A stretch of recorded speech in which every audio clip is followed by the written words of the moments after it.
Oke, aku mulai live malam hari ini, teman-teman yang ada di TokTok dan yang ada di YT. Langsung aja ke IG aku, @LNB_official. Kita start dari IHSG dulu. Kelihatan nggak sih?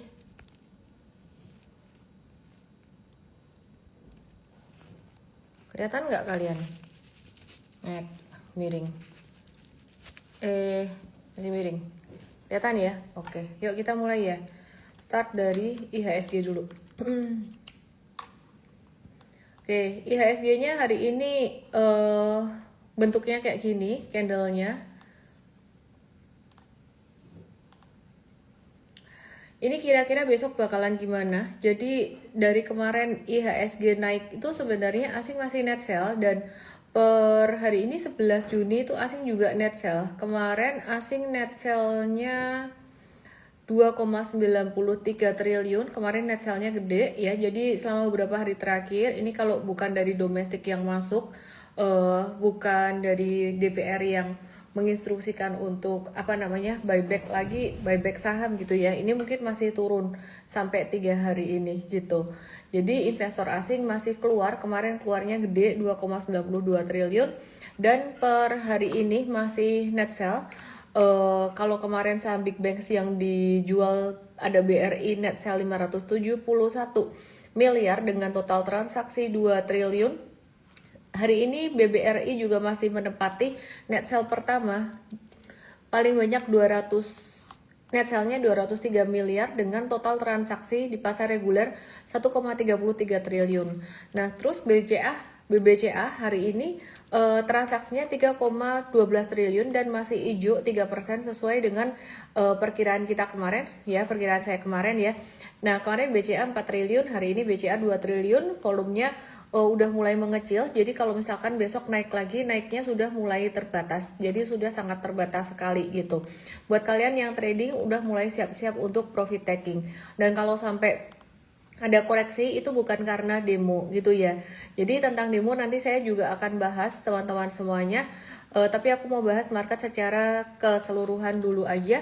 Hari ini yang bikin IHSG terkoreksi itu ada dari saham AMMN 7,55% turun, kemudian di SSA turun 7,55% juga, dan kemudian komoditas lain seperti Indi itu turun 7,73%, dan kemudian ada Inco itu turun 6,15% dan TINS 5,99%. Apakah saham-saham ini menarik atau enggak? Sebenarnya 2 hari yang lalu saya udah bilang untuk menunggu atau buy on retracement, di mana retracementnya nawar pelit gitu ya. Nah, jadi saham-saham ini cenderung profit taking dalam jangka pendek karena memang penguatannya belum didasari dari fundamental yang kuat gitu, belum dasari dasar fundamental yang kuat. Nah, bagaimana dengan bursa Amerika? Bursa Amerika indeks Dow Jones per perdagangan hari ini tanggal kemarin 10 Juni sebentar lagi market buka 10 Juni ini turun, kemudian indeks Nasdaq ini juga kemarin turun, dan turunnya menurut saya masih normal correction. Ini turun di tengah naik, jadi memang kita sangat mengharapkan adanya koreksi ini supaya kita bisa masuk dengan lebih aman dan enggak kena bubble gitu ya. Terus kemudian dari indeks S&P 500 ini juga ada koreksi kemarin, dan per hari ini nanti bisa turun dikit lagi. Bursa Amerika akan bisa turun dikit. Penyebabnya turun apa? Normal aja sebenarnya. Ini disebutkan beberapa penyebabnya adalah karena ketegangan geopolitik, tapi kalau kami mengambil satu kesimpulan, ini karena rally-nya dari sektor teknologi sudah cukup tinggi sehingga ada koreksi, dan koreksinya normal. Pada Jumat 5 Juni kemarin ini data ketenagakerjaan NFP-nya bisa membuat The Fed bisa agak hawkish dalam pengambilan keputusan untuk suku bunga, itu bisa menahan atau menaikkan suku bunga, sehingga bahkan data inflation Amerika kemarin juga bisa membuat The Fed untuk menahan suku bunga. Jadi sebenarnya penyebab utamanya itu. Nah, ngomong-ngomong tentang inflasi Amerika, ini tertinggi dalam 3 tahun terakhir. Teman-teman yang di TokTok yang di IT, langsung ke IG aku @LNB_official. Aku akan bahas tentang inflasi Amerika. Jadi The Fed ini udah nggak bisa untuk nurunin suku bunga lagi, paling enggak suku bunganya itu dia lebih ke arah tetap gitu kan ya. Jadi tetap kalau misalkan nggak naik pun. Nah, jadi teman-teman perhatikan di sini. Ini ya, ini adalah inflasi Amerika. Ini Februari, Maret, April, Mei.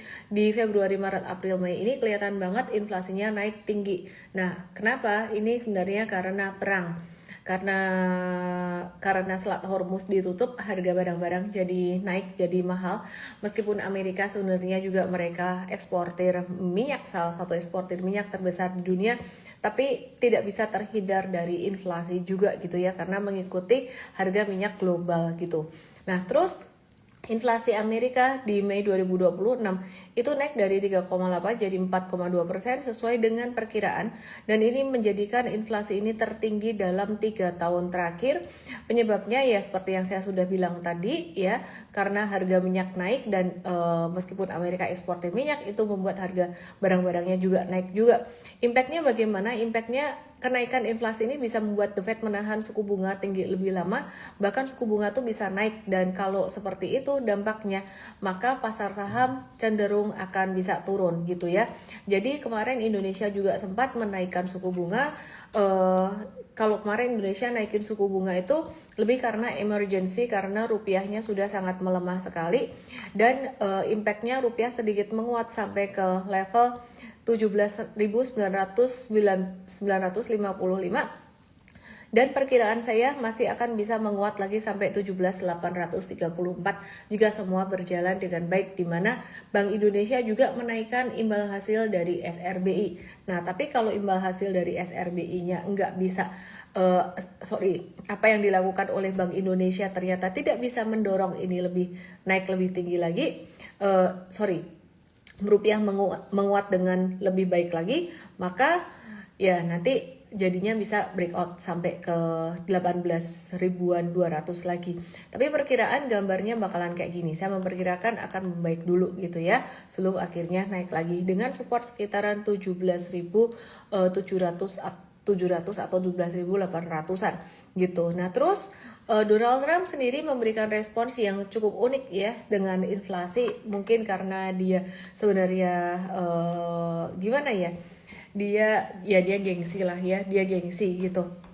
Jadi menjelang midterm election itu apa? Midterm election itu pemilihan umum di Amerika, diadakan tepat di tengah masa jabatan presiden yang berdurasi 4 tahun gitu ya. Jadi pemilunya nggak milih presiden, cuman menentukan pihak yang menguasai Kongres aja untuk 2 tahun sisa masa jabatan presiden. Kalau sampai inflasi terlalu tinggi, itu Partai Republik itu bisa kehilangan suaranya atau popularitasnya.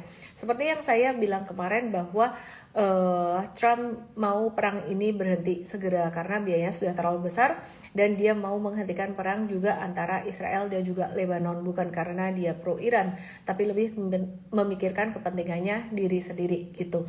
Terus kemudian initial jobless claim Amerika itu naik dari 225.000 jadi 229.000, di mana perkiraannya turun ke 219.000. Apa artinya hal ini? Artinya adalah klaim pengangguran naik, menandakan kalau pasar tenaga kerja Amerika melemah dalam jangka pendek, dan biasanya ini bisa membuat laju ekonomi melambat dan inflasi berpotensi melemah juga. Tapi karena tidak sejalan dengan data inflasi Amerika masih tinggi di angka 4,2%, sehingga kemungkinan suku bunga masih akan ditahan dan belum akan diturunkan, meskipun data initial jobless claim-nya agak kurang bagus. Dan impactnya apa? Kalau suku bunga Amerika ditahan bahkan dinaikkan, sekali lagi imbal hasil dari investasi di Amerika, seperti contohnya bond yield atau obligasi Amerika. Dan selain itu, teman-teman lihat di sini. Lihat dulu di sini US 10 years bond yield, teman-teman yang di TokTok dan di YT. Beberapa hari terakhir memang sideways 4 hari, tapi dari 1 Juni itu arahnya naik dan udah breakout dari level 4,437% ini gitu. Jadi ini bisa memberikan imbal hasil yang tinggi buat tidak hanya obligasi Amerika, dan juga meningkatkan imbal hasil untuk deposito atau taruh duit di bank Amerika, kira-kira seperti itu. Dan Iran menutup kembali Selat Hormuz emang sudah pernah dibuka? Belum pernah dibuka sih, cuman dibukanya sebagian doang. Sebagian kapal yang memang diizinkan oleh Iran melalui skema tarif dan kesepakatan tertentu. Tapi sekarang ini jadi tertutup buat semua kapal termasuk kapal tanker minyak dan kapal komersial. Dengan ancaman bahwa setiap kapal yang melintas tuh akan dianggap sebagai target. Jadi kondisinya masih on off. Perkiraan ini duitnya yang buat perang Amerika ini udah mau habis, tapi masih aja saat ini masih serang-serangan kecil mungkin ya. Tapi Iran kembali menutup Selat Hormuz ini sebagai satu posisi tawar Iran. Iran secara militer tidak sekuat Amerika, tapi dia bisa menutup Selat Hormuz. Posisi tawarnya besar di sini dan akan mempersulit Trump dan juga Partai Republik di dalam midterm election nanti jika inflasinya masih naik gitu ya, karena Selat Hormuz makin ditutup lagi. Jadi sebenarnya bukan kembali ditutup tapi makin ditutup gitu. Terus ini juga akan menyulitkan Indonesia sebenarnya. Meskipun Saudi Aramco kemarin agak menurunkan harga minyak sedikit, tapi tetap aja harga minyak itu mahal. Teman-teman perhatikan di sini. Oke. Ya, ini masih tetap mahal dibandingkan dengan bulan Maret kemarin.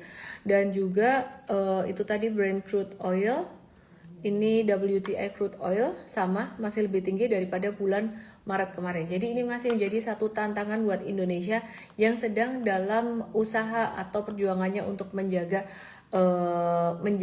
defisit APBN-nya supaya tidak melebar gitu ya. Nah, Indonesia bakalan nge-stop impor solar ya, menghentikan impor solar mulai 1 Juli 2026 seiring dengan implementasi dari program B50, yaitu campuran 50% biodiesel berbasis sawit dan 50% solar. Jadi ini tuh buat kemandirian energi nasional dan ini bagus sebenarnya buat sektor CPO. Sektor CPO sebenarnya sebelum kebijakan DSI keluar tuh harga sahamnya lumayan uptrend karena kebijakan ini, terus kemudian ada DSI dan kemudian sekarang kita lagi mau watch lagi sektor CPO ya teman-teman ya. Gitu. Jadi Indonesia itu ada impor sekitar 5,22 juta ton pada 2025, nilainya mencapai 3,44 miliar, majority dari Singapura, Malaysia, Rusia dan sebagainya. Nah, terus ini dampaknya ke emiten apa, teman-teman? Kita langsung aja lihat saham-sahamnya apa. Oke, kita lihat ya semuanya. Mari kita lihat ada saham Astra Agrolestari di sini. Soal besok demo gimana nanti kita bahas. Ada Astra Agrolestari di sini, ini udah disupport banget dan seperti yang saya bilang kemarin kita nawar di support pelit ya. Support pelitnya saat ini di angka 5.825 sampai 5.900. Tapi kita mau watch sekitaran di bawah 5950, di bawah 5950. Bawah 5950 itu base price 5.800, tapi di sini ada potensi lagi bisa masuk di area sekitar 5.600-an di sini.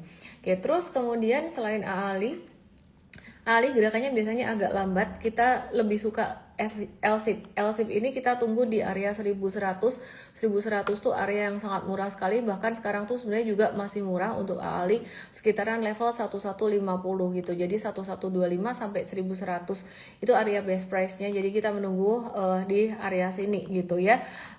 Sekali lagi kita ini trading. Kalau di AALI dan LSIP kayak gini, ini kita trading pada masa bearish. Berarti kenaikannya nggak boleh terlalu tinggi nunggu ngeholdnya. Jadi pas ngehold tuh nggak boleh lama-lama, nggak boleh berharap kenaikan yang tinggi-tinggi. Tapi nawarnya justru sangat pelit sekali, harus sangat pelit sekali. 1100 sampai 1125 di mana belum tentu dapat, tapi ya namanya juga market bearish ya, kita akan nawar lebih pelit. Kemudian di sini ada saham TAPG. TAPG-nya ini juga sebaiknya nawar pelit aja. Nawar pelitnya mungkin sekitar 1315 dan juga sekitar 1260-an di area sini. Jadi nawar pelit gitu ya. Terus kemudian ada saham DSNG yang juga bisa berpotensi terdampak juga karena kenaikan harga CPO. Mungkin dalam jangka pendek kita mulai lihat di sini harga CPO. Ya, crude palm oil futures.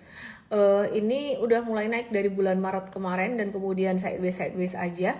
Terus kita lihat DSNG ya, jadi nanti kalau DSI jalan mungkin harga CPO bisa lebih naik lagi gitu. Terus ini DSNG teman-teman kita bisa watch untuk di retracementnya sekitar area ini 1040-an gitu. Cuman ini bukan satu rekomendasi beli, tapi kita harus hati-hati aja, marketnya sekarang masih bearish. Nanti saya akan bahas tentang demo bagaimana, tapi saya akan bahas selipin dulu. Nanti ada tentang MBG juga ya, akan ada soal Danantara juga. Dan teman-teman, aku kepengen ngebahas sedikit, nanti ada PTBA, ada ASII juga yang akan aku bahas. Aku pengen ngebahas sedikit tentang US stocks teman-teman. Kemarin US stocks gimana? Kemarin market US melemah, seperti yang saya bilang tadi, Dow Jones ada koreksi. Nanti saya akan bahas saham Indonesia lagi sebentar lagi. Terus kemudian, tapi per hari ini perhatikan ini baru aja buka hijau mantul dan kita masih akan wait and see dulu. Jadi kita masih akan agak pelit dulu nawarnya. Mumpung US stocks-nya baru buka, ini kita mau bahas sedikit. Nanti kita balik ke Indo Stocks sebentar lagi. Dan ini S&P 500 indeks ini udah mau dekat dengan support MA 50-nya. Nah, penurunan kemarin dipicu saham-saham dari sektor big technology seperti SMCI, Supermicro Computer Inc. Ini perhatikan di sini kemarin di sini support kuatnya ke jebol ke sentuh di bawah, dan kita masih mau wait and see dulu untuk saham ini, belum kita watch. Kemudian ada saham Tesla yang kita juga menunggu kalau bisa turun lagi di level 371, tapi Tesla ini ujungnya akan menjadi sideways ya. Jadi saat ini view-nya dia cenderung sideways. Nah, akan ada IPO besar teman-teman untuk US stocks, nanti saya akan bahas ya. Kita mau lihat dulu saham-saham US stocks yang kemarin diskon. Kita lagi wait and see karena menjelang IPO dari SpaceX ya teman-teman. US stocks tuh penting diperhatikan karena Indonesia di MSCI sekarang ini, MSCI All Country World Index itu cuman 0,1% aja, sedangkan di US stocks itu udah berapa? Itu 63% untuk US stocks di All Country World Index. Sekarang kita balik lagi ke saham Indonesia. Saham Indonesia, kementerian atau lembaga itu rame-rame minta nambah anggaran di 2027 ya, baik Kementerian Agama, Kementerian Sosial, Pertanian, Pertahanan, HAM, Kementerian Haji Perindustrian, dan BPJPH, Kementerian Hukum gitu. Jadi minta anggaran lebih untuk di luar kebutuhan rutin yang sudah ditetapkan APBN saat ini, dan kita nggak tahu nanti ke depan APBN 2027 bagaimana, apakah akan lebih bagus atau justru malah akan semakin lebar defisitnya. Semestinya akan lebih bagus karena kemarin kita sempat ada ngitung sedikit, kayaknya bakalan lebih konservatif dibandingkan 2026. Nah, besok mau ada demo guys, jadi BEM UI berencana menggelar aksi demonstrasi pada 12 Juni 2026 alias besok guys di Bundaran HI dengan sejumlah tuntutan kepada pemerintah. Sebanyak 1.500 massa diperkirakan akan mengikuti aksi tersebut, jadi lebih sedikit dibandingkan dengan demo pertama di Agustus 2025 kemarin, 2.500 orang. Dan aksi ini muncul di tengah kekhawatiran terhadap pelemahan rupiah, kondisi fiskal, dan perlambatan ekonomi yang belakangan menjadi perhatian pasar. Fokus utama tuntutan pada program yang dinilai membebani APBN seperti menghentikan program makan bergizi gratis dan juga menghentikan pembangunan koperasi Desa Merah Putih gitu. Jadi sebenarnya alasan demonya itu juga sebenarnya alasannya berdasar. Terus tuntutan lainnya mengurangi pemborosan anggaran dan menurunkan harga kebutuhan pokok, dan BBM itu kok kayaknya agak susah kalau menurunkan BBM itu, terutama BBM subsidi itu akan membuat beban APBN juga semakin susah. Kalau menurunkan BBM susah juga karena Selat Hormuz ya kan masih ditutup, makin ditutup malah. Kemudian menghentikan militerisme di ruang sipil dan memperbaiki tata kelola ekonomi dan demokrasi. Dampaknya, kalian gak usah terlalu takut dengan demo. Ya, sebenarnya asing bukan melihat demonya, asing itu melihat arah ekonomi Indonesia dan juga bagaimana regulasi Indonesia, peraturan-peraturan di Indonesia, ketidakpastian kebijakan itu yang lebih diperhatikan oleh asing. Kalau demo mah di mana-mana juga ada demo. Di belahan negara lain juga sering ada demo, tapi itu tidak terlalu berpengaruh gimana. Dan di Indonesia sendiri juga beberapa kali terjadi demo dan itu tidak terlalu berpengaruh terhadap IHSG kita, nggak usah terlalu nggak usah terlalu pusing. Tapi jika besok IHSG-nya turun atau terkoreksi, menurut saya itu sangat wajar sekali, baik ada ataupun tidak ada demo, itu koreksi sangat wajar sekali. Kenapa? Karena dalam 3 hari terakhir itu sudah naik sangat signifikan sekali, dan juga saham-saham Big Banks juga sudah naik sangat signifikan. Sehingga besok atau hari Senin kalau misalkan turun, koreksi itu sangat normal sekali. Tapi yang perlu digarisbawahi adalah demonstrasi jangan sampai pecah menjadi sesuatu yang membahayakan kestabilan politik ya, jadi bisa memunculkan ketidakstabilan politik. Itu bisa menjadi negatif bagi pasar ya, karena investor dari asing melihat ini sebagai resiko tambahan gitu ya. Jadi bisa meningkatkan persepsi resiko Indonesia jika sampai menimbulkan ketidakstabilan politik. Cuman saya mau kasih tahu satu hal buat teman-teman semuanya. Apapun hasil demonya cuman kecil dan nggak ngefek misalnya ke market koreksi juga memang udah waktunya profit taking gitu kan ya, atau amit-amit lah demo gede dan kemudian sebenarnya saya ngomong amit-amit nih gimana sih, saya juga bingung sendiri karena demo itu kadang-kadang diperlukan juga untuk memberikan satu peringatan buat pemerintah atau ya pihak-pihak yang terkait untuk bisa mengkoreksi dan memperbaiki gitu kan ya. Tapi semoga bisa berjalan dengan baik, aman dan lancar gitu kan ya. Nah, intinya teman-teman, apapun yang terjadi, ingat bahwa dalam jangka panjang kita samakan persepsi jangka panjangnya. Jangka panjang itu 10 tahun ke depan. Indonesia itu sebenarnya masih bagus. Nah, yang kurang bagus adalah kalau Pak Khatib Basri bilang jangka pendeknya beliau, menurut saya mungkin jangka menengahnya saya ya. Jadi menurut Pak Khatib Basri dalam jangka pendek masih tidak sempurna, bahasanya bagus, banyak tantangan. Kalau menurut saya dalam jangka pendek dan dalam jangka menengahnya saya itu setidaknya sampai 2027 kita lihat nanti 2027 awal itu bagaimana ya. Jadi kalau memang kebijakan fiskalnya tidak berubah ya sebenarnya itu masih beresiko. Cuman teman-teman kalau kalian nanya bagaimana saya memandang Indonesia ya, I still have hope. Aku masih punya harapan buat Indonesia. Dan kalau kalian berpikir apakah Indonesia gelap segelap-gelapnya, buram seburang-burangnya, saya sempat pernah mempunyai pemikiran seperti itu, terutama ketika MSCI habis memberikan warning buat Indonesia.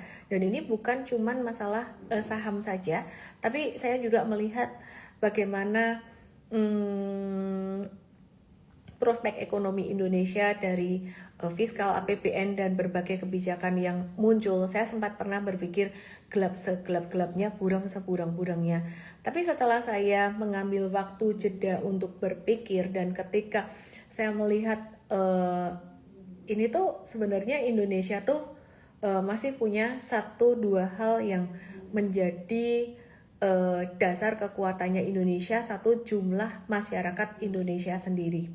Kemudian yang kedua, jadi jumlah masyarakat Indonesia yang sangat besar itu menyumbang, belanja masyarakat itu menyumbang jumlah yang sangat besar sekali untuk gross domestic product kita. Penghitungan berkontribusi besar dalam gross domestic product kita itu yang pertama, atau PDB ya, yang pertama. Kemudian yang kedua, Indonesia itu sangat kuat, raja komoditas, memang kaya banget nikel, batu bara, CPO dan sebagainya.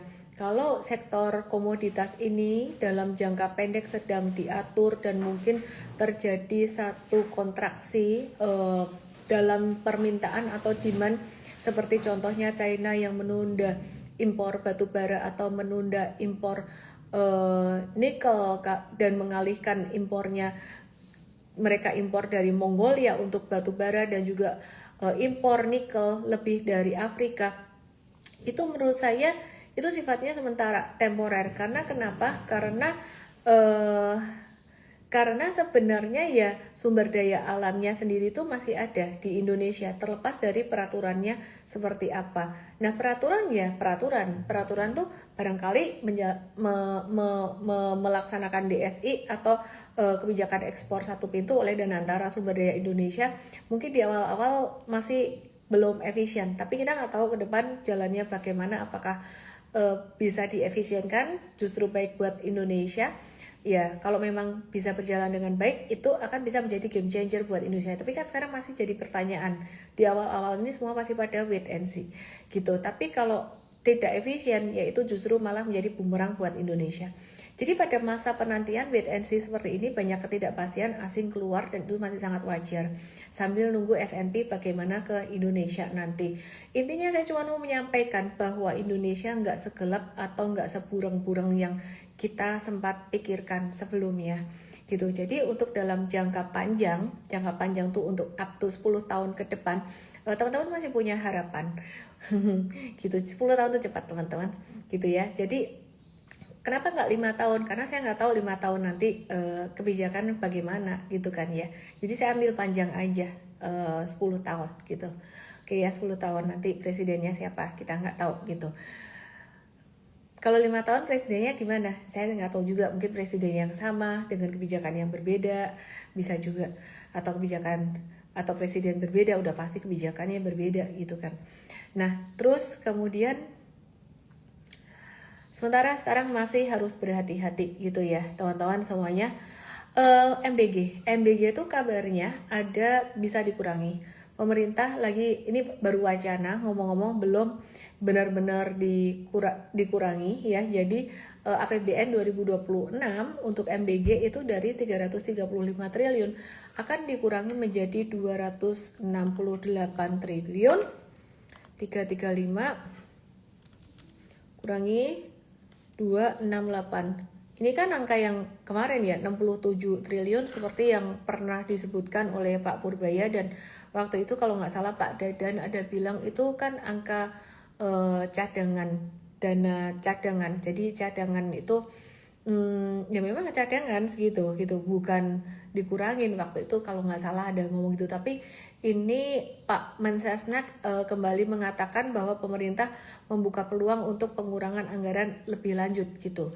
Jadi setelah pemangkasan 67 triliun yang waktu itu dikatakan oleh Pak Purbaya, yang menurut Pak, atau mungkin saya salah ya, Pak Dadan ada bilang itu kan memang dana cadangan gitu. Tapi ini Pak Mensesnek ada bilang mau ngurangin lagi. Syukurlah memang harus dikurangin gitu ya. Jadi pemerintah melakukan pengurangan anggaran waktu itu turun 1,7%. Nah, pengurangannya lagi berapa? Pengurangannya lagi tuh belum tahu berapa, dikurangi berapa belum tahu. Dan impact-nya seberapa besar ke APBN juga belum tahu gitu. Kalau kemarin yang 67T itu impact-nya sekitaran 1,7% dari APBN 2026 gitu. Nah, kalau itu belum dihitung dengan harga minyak. Kalau dihitung dengan harga minyak di sekitar 100 per barrel, teman-teman, satu berarti ada selisih 30 dolar per barrel gitu kan ya, dari asumsi 70 per barrel di APBN. Dan $1 kenaikan harga minyak itu menambah defisit sekitar 6,8 T. Jadi kalau 30 dolar per barrel, maka beban defisit APBN gara-gara minyak naik ini dengan harga rata-rata 100, itu beban APBN jadi nambah 204 T gitu. Ya, jadi defisit APBN bukan lagi di 2,68 tapi bisa di 3,46, bahkan bisa lebih gitu ya. Jadi bisa lebih di angka 3, sekianan. Dan kalau udah lewat di ambang batas 3% ya resiko buat Indonesia meningkat gitu. Makanya investor asing wait and see. Dan antara ada memasarkan obligasi dolar Amerika ngomong-ngomong, dan akan menargetkan dana segar sekitar 1 miliar US dollar gitu ya di sini. Terus kemudian Pak Doni Oscar ya COO Danantara itu ada bertemu dengan 30 pimpinan sekuritas gitu, dan cuman menyampaikan mendukung rencana buyback saham yang dilakukan oleh sejumlah emiten BUMN itu aja. Dan buyback ini mungkin sifatnya sementara aja teman-teman. Jadi saya nggak tahu ya ini asing tuh udah benar-benar jualan di Indonesia udah habis belum, tapi ya kemarin sell off asing net sell-nya masih besar, hari ini juga masih ada net sell, jumlahnya tidak terlalu besar. Kalau asing memang barangnya di Indonesia udah sekiranya udah kering, udah hampir nggak ada lah, dikit gitu, Indonesia buyback BUMN itu bisa mendorong harga saham naik. Nah, otomatis yang di buyback apa ya, saham-saham BUMN itu sendiri. Seperti contohnya saham-saham Himbara, BRI, BMRI, BBNI, terus kemudian ada TLKM, terus kemudian ada PTBA ya.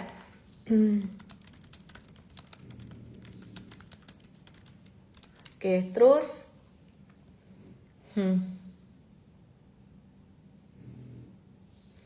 penjualan retail Indonesia. Saya mau bahas penjualan retail Indonesia. Atau mau ngebahas saham BUMN dulu. Ada BTN, BRIS, Pegas, Antam. Tadi saya ada juga bahas PTBA udah, terus TINS, ELSA, TLKM, MTEL, Jasa Marga, Adikarya Wika. Apa tuh, mau dibahas nggak? Sektor construction kayaknya belum sih. Dikit ya soal retail dulu. Penjualan retail di Indonesia, Bank Indonesia memperkirakan penjualan retail di Indonesia pada Mei 2026 itu akan turun 3,2% secara tahunan dan turun 0,9% secara bulanan. Nah, angka ini tuh sedikit lebih bagus daripada penurunan di April yang sekitar 3,7% secara tahunan dan secara bulanan 11,6%. Ya, jadi perang di Timur Tengah itu berpengaruh ya pada harga barang-barang naik, dan ya berpengaruh pada retail juga. Penjualan retail tuh sangat berpengaruh sekali teman-teman. Oke, terus mari kita bahas beberapa saham BUMN. Aku akan nyicil dulu dari BMRI dulu ya, dari BMRI dulu. Aku sering-seringin dengan US stock karena kalian penting belajar US stock, jangan malas bahas US stock. Cukup dengerin aja, karena apa? Aku ingetin sekali lagi, Indonesia masih belum keluar dari resiko apakah akan di-downgrade ke frontier market atau enggak. Kecil kemungkinannya di-downgrade ke frontier market dan semoga tidak. Ya, kecil kemungkinannya. Tapi saat ini Indonesia di All Country World Index MSCI cuma 0,1% size-nya. Mengecil terus dibanding Amerika yang 63%. Saya akan bahas BMRI. Nanti kita akan seling-selingin ya. Oke. BMRI ada potensi bentuknya bakalan kayak gini, koreksi sedikit terus kemudian naik lagi ya. Seneng kan ya dengar saya ngomong ada potensi naik, tapi naiknya belum bisa dibilang naik secara fundamental yang bisa kuat banget. Naiknya ini sementara doang karena ya ada rencana buyback itu tadi, dan jika naiknya kuat itu bisa sampai 4650, tapi disclaimer banget, aku tidak mau memberikan kepastian di sini karena resiko di market secara global dan secara resiko fundamental Indonesia masih cukup besar. MSCI masih memperhatikan Indonesia pada tanggal 19 dan 24 nanti masih akan ada review. Dan teman-teman, NII-nya BMRI, net interest income-nya BMRI ini naik 10% secara tahunan jadi 14,8 triliun, kemudian laba bersihnya dia juga naik 19% secara tahunan jadi 23,3 triliun, dan kreditnya juga masih tumbuh 21% secara tahunan jadi 1.580 triliun.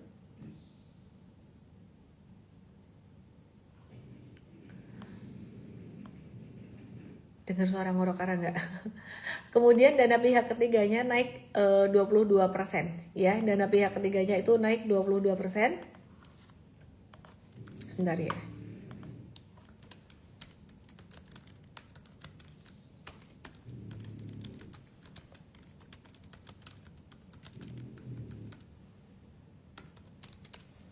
Oke.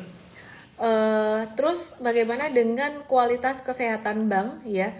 Untuk NIM-nya dia turun dari 4,6% jadi 4,3%, artinya profitabilitasnya turun. Terus COS-nya turun dari 0,7% jadi 0,5%, artinya apa? Porsi CKPN-nya turun.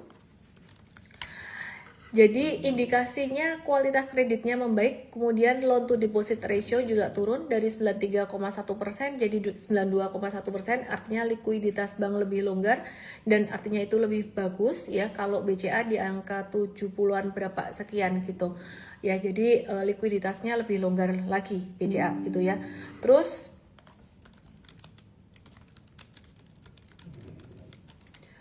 kemudian kasa ratio-nya turun dari 77,6%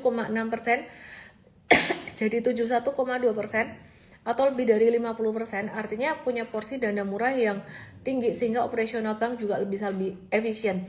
Nah, saat ini untuk BMRI sendiri secara valuasi sudah sangat terdiskon, cuman kalau dibandingkan dengan BCA dari standar deviasi beberapa tahun, 5 tahun bahkan 10 tahun terakhir BCA itu lebih terdiskon, satu-satunya yang kena standar deviasi -3 ya. Bahkan kemarin aku perhatikan di 5 tahunnya hampir menyentuh deviasi -4 untuk PBV-nya gitu teman-teman. Oke, dari US stock sendiri ini akan ada info IPO dari beberapa perusahaan teknologi AI dan juga SpaceX perusahaan milik Elon Musk, bisnisnya aerospace, telecommunication, and artificial intelligence company. Itu oversubscribe 4 kali, target dananya 75 miliar USD hingga 86 miliar USD ya, terbesar dalam sejarah IPO global dan valuasinya potensi 1,75 triliun. Penggunaan dananya ini buat ekspansi masif buat konstelasi satelit Starlink dan pendanaan roket Starship untuk misi Mars, serta pembiayaan belanja modal atau CAPEX buat infrastruktur AI. Pelaksanaan IPO-nya 12 Juni 2026. Kalau kalian tanya saya ikut IPO-nya enggak, kagak. Kalau mau trading di market aja, nunggu koreksi atau retracement. Prinsipnya yang saya pegang masih sama seperti untuk saham Indonesia. Dan sejumlah sovereign wealth fund dari Timur Tengah, sovereign wealth fund ya, sovereign wealth fund itu seperti diantaranya mereka lah gitu. Itu seperti Public Investment Fund dari Arab Saudi, Kuwait Investment Authority, and Qatar Investment Authority itu dikabarkan mengajukan pesanan saham bernilai miliaran dolar dalam IPO SpaceX gitu. Jadi PIF dan Kia ini masing-masing mengincar sekitar 1-5 miliar US dollar. Laku banget ya gitu. Terus kemudian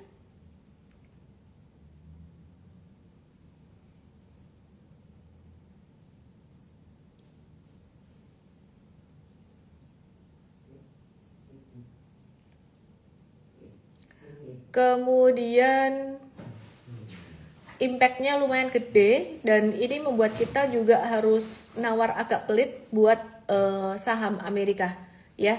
Sampai IPO dari SpaceX ini berlangsung, ini termasuk berita besar, size-nya lumayan gede gitu. Jadi nanti kita tunggu aja setelah Jumat nanti gimana.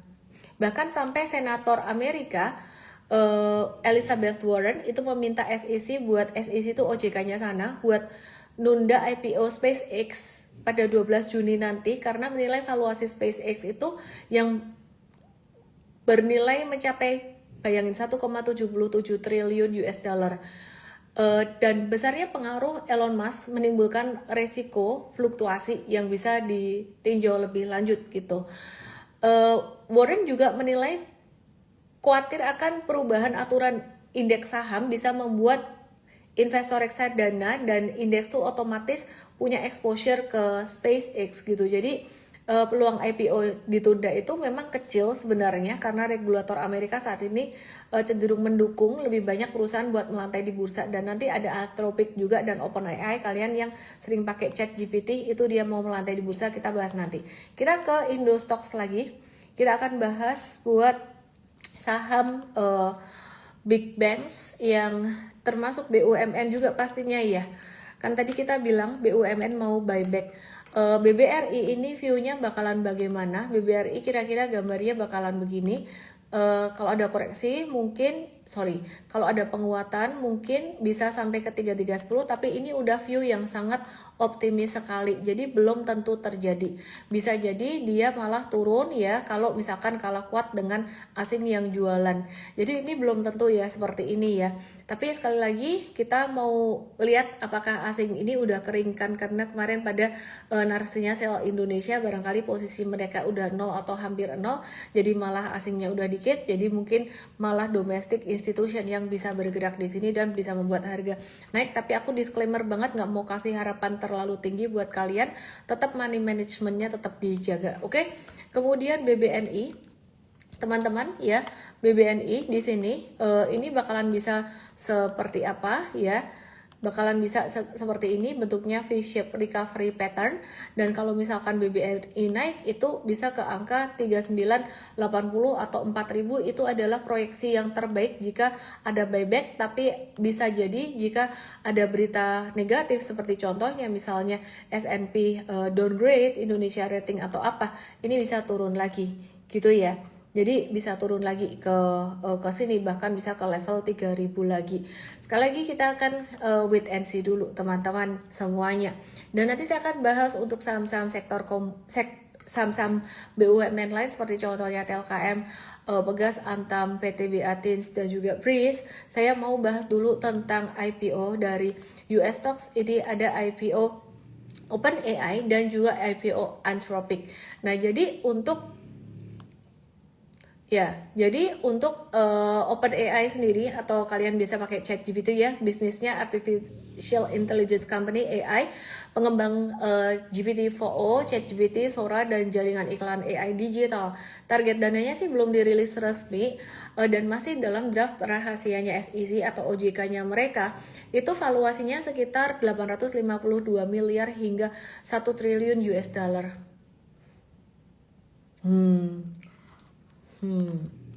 Aku lagi mikir.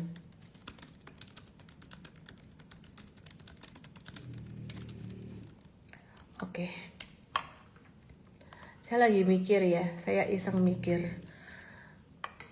Berapa market cap Indonesia keseluruhan dalam USD?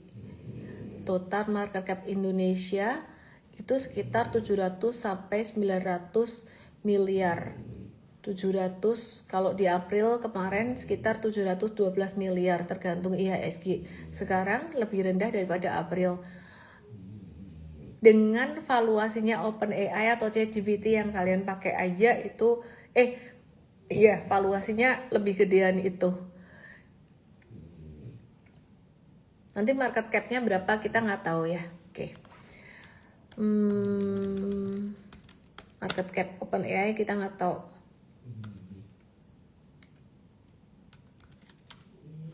Oke, terus dananya buat operasional dan belanja data center. IPO-nya dia mendaftarkan baru 8 Juni, jadi Q4 2024 atau awal Januari di 2027, di Januari 2027. Nvidia saat ini market cap-nya 4,9 sampai 5 triliun US dollar, 4,9 sampai 5 triliun 4,9 sampai 5 triliun US dollar ya. 5 triliun US dollar. Sedangkan Indonesia market cap-nya sekitaran saat ini 700-an miliar US dollar. 700-an miliar US dollar. Jadi size-nya satu saham Nvidia itu 7 kalinya semua saham Indonesia digabung jadi satu. Itu gambaran size-nya. Oke ya, kita balik lagi ke saham BUMN. Saham BUMN apa yang kita mau bahas setelah ini? BBTN dan BRIS. Yuk kita bahas BBTN dan BRIS, kabarnya bagaimana? BBTN kabarnya bentuknya sama seperti ini, huruf V, dan BBTN ini yang kemarin sempat diuntungkan dari program 3 juta rumah dan keringanan untuk sektor properti lainnya seperti PPN DTP, PPN ditanggung pemerintah. Nah, ternyata dia breakdown juga, cuman bedanya BBTN ini perhatikan Kalau big banks tuh bener-bener breakdownnya tuh di dalam bawah banget, BBTN tuh enggak loh. Sebenarnya dia sudah sempat naik dulu dan dia breakdownnya tuh bukan di breakdown di jurang terdalam gitu, enggak. Nah jadi BBTN ini ada potensi untuk bisa naik, cuman saya disclaimer lagi, resiko di market juga masih cukup besar, baik resiko global maupun resiko di dalam negeri ya. Intinya dia besok dan lusa semua saham ada potensi profit taking dulu pokoknya.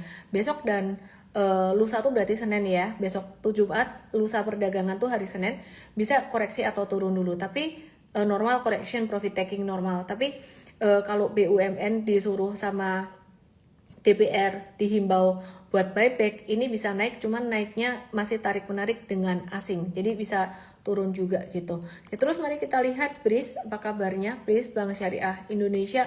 Ini cenderung stagnan, slow, melo-melo. Kenaikannya kayaknya nggak bakalan bisa terlalu tinggi untuk BRIS ini. Jadi aku ngelihat dia bakalan koreksi dulu sampai 1.700, kemudian naik sampai 1.990. Ini bukan satu rekomendasi buy, dari tadi bukan rekomendasi buy kecuali untuk long term investing untuk saham-saham Himbara gitu ya. Jadi wait and see dulu teman-teman semuanya. Jika kalian berharap cuan cepat gitu ya. Buat trading 1-2 hari ke depan masih bisa turun, dan kalau nanti buyback berlanjut dan kalau asing buangannya udah habis, barangnya asing udah habis, ya bisa naik karena dari domestik yang beli. Nah terus Pegas sendiri bagaimana? Aku masih lebih memilih BUMN dari sektor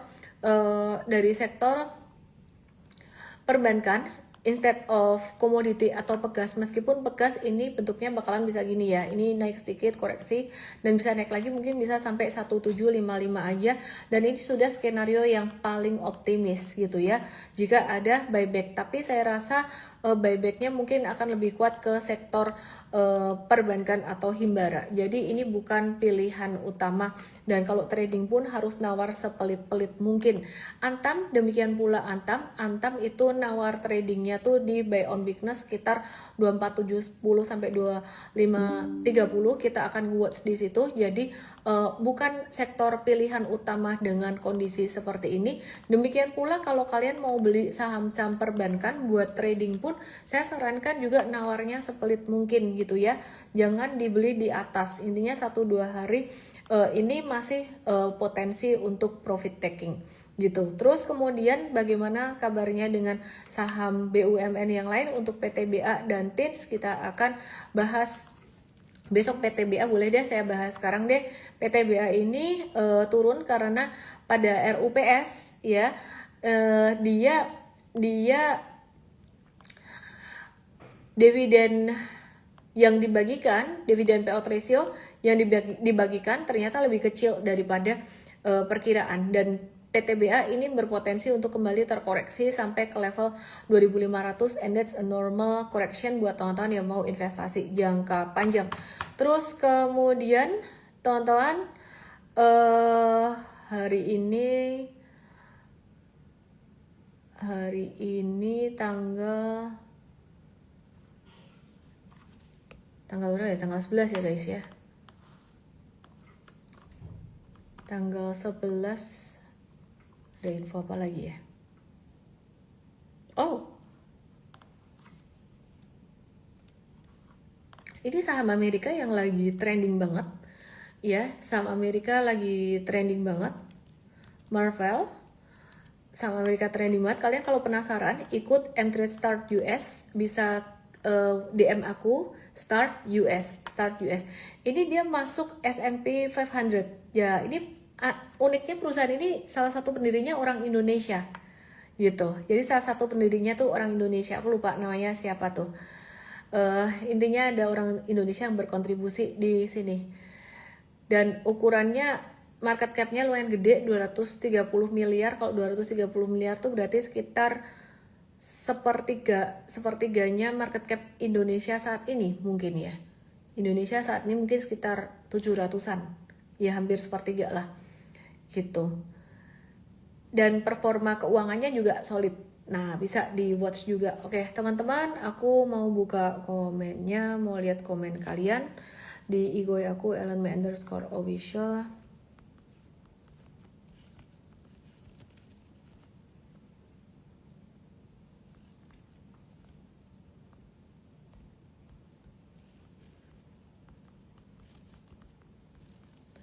Oke, Sabtu nanti jam 1 ada M3 Start US lagi. Teman-teman bisa tap link warna merah ini di Igoy. Tap link di sini. Tapi kalau yang di TokTok dan yang di YT cukup ketik ke DM ke Igoy aku, ketik Start US, nanti dikasih linknya dan kamu bisa daftar di situ. Oke? AMMN masih bisa naik lagi nggak? Berat. Afgo, oke. Mau lihat Ara? Oke, siap. Ara lagi ikut aku malam ini. Oke, mau lihat Afgo ya. Afgo kita lagi nawar pelit guys. Afgo ini juga dia habis naik lumayan tinggi. Ya, jadi kita lagi nunggu agak pelit karena mau IPO SpaceX, jumlahnya size-nya lumayan gede kan ya dia ya. Jadi kita wait and see, biarin Jumat berlalu dulu dan kita nawar pelit banget. Barangkali dapat di harga bagus. Ini Broadcom Inc, perusahaan teknologi di bidang semikonduktor, chip dan infrastruktur software gitu. Antam. Question box. BBCA udah dari 65 juta, saya kurang 20 juta nunggu habis FOMC. Oh, oke. IBM udah oke buat masuk. Oh, ya antamnya wait and see dulu. Sorry, lupa share screen. IBM. Seneng aku. Seneng guys. Akhirnya kita dapat IBM baru aja ketowel. Nih rezeki anak sabar, rezeki anak soleha. Nih M-Trade US nawar IBM super pulit di 26, tertingginya di 269,283. Ini nawarnya pas sejak dia naik di atas ini loh, bukan kita taruh di bawah baru hari ini, enggak. Ini kita nawar ngantri aja dapat IBM hari ini ya. Kira-kira itu aja sih LSIM udah ku bahas. Kira kalau mau beli SpaceX di mana broker saham US. Dan teman-teman kalian trading US stock tidak melemahkan nilai tukar rupiah. Terutama kalau kalian belinya dari broker-broker di Indonesia ya teman-teman ya, itu tidak melemahkan nilai tukar rupiah gitu. Kalau kalian beli dari broker luar, saya tidak menyarankan. Kenapa? Aku nggak memberikan reference code lah. Jadi promo code atau reference code itu aku berikan hanya untuk broker yang ada di Indonesia seperti Peluang kodenya Ellen May USP Riku kodenya Ellen May dan Nanovest kodenya Ellen May itu ya. Gitu ya teman-teman ya. Pengen ya wes cobain belajar dulu ya Sabtu. Jangan lupa DM aku Start US. Itu aja teman-teman semuanya. Dan AMN udah aku review tadi masih downtrend teman-teman. Beli IBM tidak harus tunggu minggu depan setelah SpaceX berlalu. Kalau mau nawar pelit boleh juga. Nawar pelit di 262 atau 260 boleh juga. Ya, oke. Nilai IPO SpaceX bisa dapat BCA dan BMRI masih ada kembalian. BBCA tuh bagus loh valuasinya. Murah banget. Tapi valuasi murah bukan berarti langsung naik ya. BBCA sudah aku bahas banyak ya di awal ya, gitu. Enggak CFD juga sih. Enggak CFD juga mereka.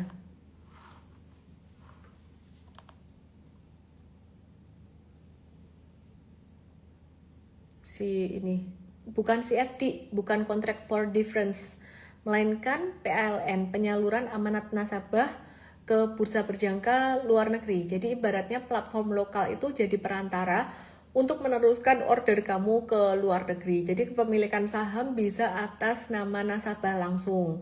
Kalau platformnya punya mitra PLN asing seperti Nanovest, otomatis bisa dapat dividen, punya hak voting dan akses RUPS. Nah untuk Reku, Peluang dan juga broker lain nanti kita akan bahas lagi. Oke. Kalau broker luar negeri ya pilihannya banyak, ada IBKR, Charles Schwab, tapi proses buka akun dan transfernya memang lebih kompleks. Jadi kalau kamu baru mulai belajar ya di broker yang ada di Indonesia dulu lah ya. Porto investing ya pastinya kalau Indonesia masih belum jalan lah, belum ini orang masa menabur kan ya. Teman-teman perhatikan nih, ini ada satu yang menarik, harga emas dunia gold spot tuh turun. Nah ini rezeki anak soleha, bukan rezeki anak rajin yang nunggu sampai aku benar-benar kelar. Nih ini GLD ini turun banget kan ya, breakdown dari sini. Dan XAU deh, XAU dulu. XAU-nya kan ini breakdown. Nah, terus breakdown, emasnya breakdown. Nah, ini GLD-nya juga di bawah MA 200 monthly dan kita lihat masih bisa turun sampai 346-an kemungkinan. Jadi kalau mau nyicil-nyicil untuk ETF US GLD ini menarik juga. Saran app yang simple tuh tadi aku udah sebutin 3 saham tuh tadi, 3 app tadi kan, Reku, Peluang, dan Nanovest. Tapi memang untuk broker-broker tersebut yang terdaftar di Indo sahamnya belum lengkap dan kita sudah ngobrol ke mereka untuk semakin melengkapi sahamnya gitu ya. Itu terkait dengan regulasi. Kalau toko kripto gimana? Itu kan kripto. Aku gak tahu deh, aku tidak berani berkomentar banyak tentang broker-broker yang lain. Jujur nggak semua aku explore gitu. Monggo. Thank you semuanya. Dadah, selamat malam. Jangan lupa ikut M-Trade Start US, DM aku Start US ya, untuk bisa dapat linknya belajar hari Sabtu nanti. Dadah.